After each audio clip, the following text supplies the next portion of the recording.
جی اس وقت میرے ساتھ سرگودا چیمبر اسمال ٹریڈرز کے بانی صدر اور پاکستان مسلم لیگ نون سرگودا ڈویژن ٹریڈرز ونگ کے صدر جناب شیخ آصف اقبال صاحب موجود ہیں۔ شیخ آصف اقبال صاحب کی ایک شخصیت ہے، ان کا ایک سیاسی کردار ہے، بطور سیاسی کارکن بھی اور بطور تاجر رہنما بھی۔ سرگودا میں آپ کی ایک شخصیت اور شناخت ہونے کی وجہ سے سرگودا کے عوام ان سے ہمیشہ توقعات رکھتے ہیں اور انہوں نے ہمیشہ عوام کے مسائل کی نشاندہی کے لیے بات کی ہے، آواز بلند کی ہے۔ شیخ صاحب اس وقت آپ ہمارے ساتھ موجود ہیں، میں آپ سے یہ پوچھنا چاہتا ہوں کہ اس وقت مسلم لیگ نون کی وفاق میں اور پنجاب میں حکومت بن چکی ہے، یہ بتائیے گا کہ اس وقت ایک مہنگائی کا طوفان آیا ہوا ہے، پاکستان IMF کے شکنجے میں جکڑا ہوا ہے، 18% GST نیا ٹیکس لگانے کا بھی فیصلہ ہو چکا ہے، سوئی گیس اور بجلی کی جو بل ہیں وہ ایک بجلی بن کر نہیں بلکہ ایک عذاب اور طوفان بن کے عوام پہ گرے ہوئے ہیں اور کوئی صورت نظر نہیں آتی۔ اس وقت پورے ملک کے اندر یوں لگ رہا ہے پورا ملک غریب ہے اور لوگ بھکاری بنے ہوئے ہیں، بتائیے گا کہ یہ حکومت ان چیلنجوں سے کیسے نکلے گی؟ Thank you very much Rana صاحب، بے حد شکریہ، اللہ تعالیٰ عزت دے آپ کو، آپ نے موقع فراہم کیا۔ بینگ اے ہمبل ٹریڈرز ریپرزینٹیٹر، سب سے پہلے تو میں ٹریڈ باڈی کے حوالے سے موجودہ جو گورنمنٹ ہے وفاق کی اور پنجاب کی، ہم انہیں مبارکباد بھی دیتے ہیں اور ہمیں بلا شبہ ان سے بہت زیادہ ایکسپیکٹیشنز ہیں۔ گزارش یہ ہے کہ جب تک پرائز کنٹرول کمیٹیز اور کوالٹی کنٹرول کمیٹیز جو وہ بہتر طریقے سے پرفارم نہیں کریں گی، مطلب نان پولیٹیکل جو مطلب یہ کریکٹر ہوں گے، اس میں جو ریلیٹڈ سیکٹر سے ریلیٹڈ لوگ ہوں گے، بالخصوص پرائز کنٹرول کمیٹی میں وہی لوگ ہونے چاہیے جو فوڈ ڈپارٹمنٹ فوڈ کے متعلقہ سیکٹر سے ہیں، کریانہ سے متعلق ہوں،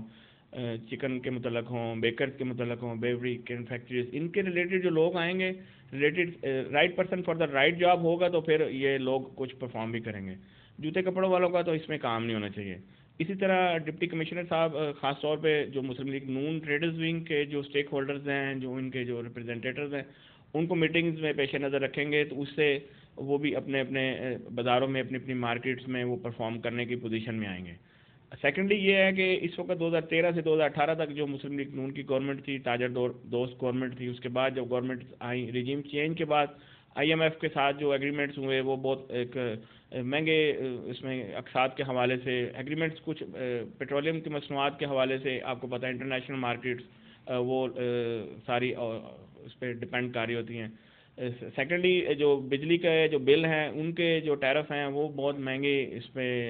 آلریڈی ایگریمنٹس ہوئے ہیں۔ اب جو موجودہ جو گورنمنٹ ہے اس پہ جو عارضی طور پہ انہوں نے GST کے حوالے سے جو آپ سن رہے ہیں، یہ IMF کی قسط بھی آپ کے سامنے ہے اور موجودہ حالات میں جو سچویشن جو چل رہی ہے اس کے لیے اپوزیشن کو اور تمام سیکٹر کی جتنی بھی پولیٹیکل پارٹیز ہیں ان کو ساتھ لے کے چلنا چاہیے۔ ایک پارٹی کے دائرہ اختیار میں نہیں ہے کہ وہ ایک اچھے طریقے سے وہ مہنگائی پہ کنٹرول کر سکے،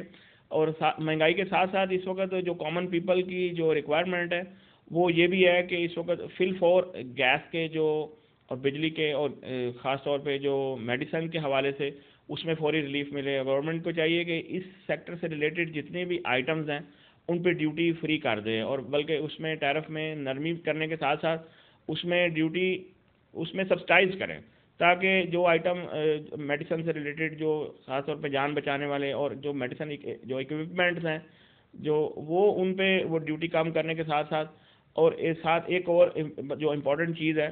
کہ IMF کی قسط تو ٹھیک ہے ایک مطلب ایک ایشو ہوتا ہی ہے، لیکن اس کے فیل فور ہمیں اپنے پاؤں پہ کھڑے ہونے کے لیے، اپنے قدموں پہ کھڑے ہونے کے لیے تاجر برادری کو اعتماد میں لینا، ٹریڈ باڈیز کے جو ریپرزینٹیٹرز ہیں کراچی، لاہور، اسلام آباد اور جو بڑے شہروں میں جو ان کے جو چیمبر کے جو لوگ ہیں ان کو across the board stake holder کے ساتھ اٹیچ کرنا، یہ بڑے ایک امپورٹنٹ فیکٹر ہے۔ اچھا شیخ صاحب یہ بتائیں کہ اس وقت سرگودا شہر سے مسلم لیگ نون صوبائی اسمبلی کی دونوں نشستیں اور جو قومی اسمبلی نشست تھی وہ ہار گئی ہے، ایک تو اس شکست کی کیا وجہ ہے؟ سرگودا مسلم لیگ کا جو گڑھ ہے اور شیر کا شہر ہے اس کے ہارنے کی کیا وجہ ہے؟ اور اب یہ جو مسائل ہیں ہمارے جیسے پینے کا پانی ہے، سیوریج ہے، تعلیم کے مسائل ہیں، صحت کے مسائل ہیں، سرگودا میں دوسرا ہسپتال نہیں بن سکا، لوگ بہت زیادہ پریشان ہیں، بہت زیادہ مسائل ہیں، یہ حل کیسے ہوں گے؟ صاحب آپ خود دیکھیں کہ پاکستان لیول میں مختلف جو سینئر لیڈرشپ تھی، جس میں خرم دستگیر صاحب تھے، رانا ثناء اللہ صاحب تھے، سعد رفیق صاحب تھے، تو یہ اپنی اپنی نشستوں سے محروم ہو گئے. نو ڈاؤٹ یہ ڈاکٹر لیاقت صاحب سے ہمیں ایکسپیکٹیشن تھی، تو رزاق ڈھلو صاحب نے بھی پرفارم کیا تھا، اس سے پہلے وہ 2 دفعہ ایم پی اے بھی رہے ہیں. تو ہماری یہ ریکویسٹ بھی ہوگی مشیر وزیر اعلیٰ پنجاب کے طور پہ ان کی جو قابلیت ہے اس سے استفادہ حاصل کیا جائے، تاکہ شہینوں کے شہر سرگودا کی جو محرومی ہے اس سے دور رہیں، اور وہ ہمیں عبدالرزاق ڈھلو صاحب اور ڈاکٹر لیاقت صاحب کی صورت میں وہ ایک پی ایم ایل این کی جو لیڈرشپ ہے وہ ہمیں ایک موقع فراہم کرے گی، جس سے ان کی ایک نمائندگی سے صوبائی اور وفاقی سطح پر ہمارے جو نمائندے ہیں پی ایم ایل این کے، وہ وہاں پہ ایشوز کو ہائی لائٹ بھی کریں گے، اور تاجروں کے مسائل کے ساتھ ساتھ جو پریکٹیکل پولیٹکس کے جو ایشوز ہیں، خاص طور پہ پینے کا پانی، سیوریج کے حوالے سے جو ایشوز ہیں، ان کو نشاندہی کرنے کے ساتھ ساتھ پھر ان کے مسائل کے حل کرنے کے لیے وہ عملی کردار ادا کریں گے. جی، شیخ صاحب نے ہمیں شہر کے مسائل کے حوالے سے، ملکی سیاست کے حوالے سے اور مہنگائی کا جو طوفان آیا اس کے حوالے سے بتایا. میں سمجھتا ہوں شیخ صاحب کی جو آراء ہیں وہ بہت صائب ہیں، اور سرگودا کے مسائل حل کے لیے سرگودا کی نمائندگی وفاقی سطح پہ بھی اور صوبائی سطح پہ بھی ہونی چاہیے. انشاءاللہ تعالی آئندہ بھی ہم شیخ صاحب سے سرگودا کے شہر کی ترقی کے لیے تجاویز لیتے رہیں گے. بہت شکریہ جی.